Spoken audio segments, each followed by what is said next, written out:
السلام علیکم ورحمۃ اللہ وبرکاتہ۔ راولپنڈی سے عبداللہ صاحب پوچھتے ہیں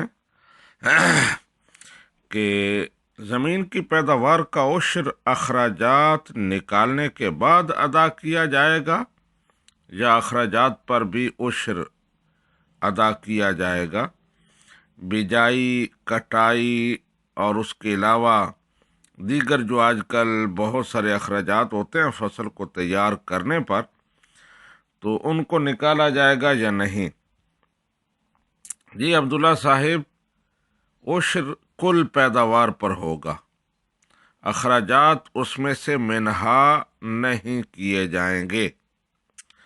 بہار شریعت میں الدر المختار اور رد المحتار کے حوالے سے ہے، جس چیز میں عشر یا نصف عشر واجب ہوا اس میں کل پیداوار کا عشر یا نصف عشر لیا جائے گا۔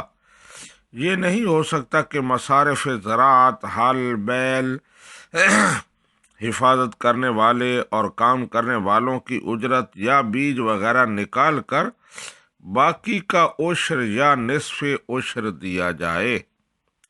تو مختصر یہ کہ کل پیداوار پر عشر ہوگا، اس سے اخراجات منہا نہیں کیے جائیں گے۔ اور دوسرے، پانی کے جو اخراجات ہیں ان کا لحاظ رکھا گیا ہے کہ نہری پانی، کنویں کا پانی جس پر خرچ ہوتا ہے وہاں نصف عشر ہے، اور بارانی زمین جہاں پانی مفت میں مل جاتا ہے وہاں عشر ہے۔ ھذا ما ظہر علی واللہ ورسولہ اعلم بالصواب۔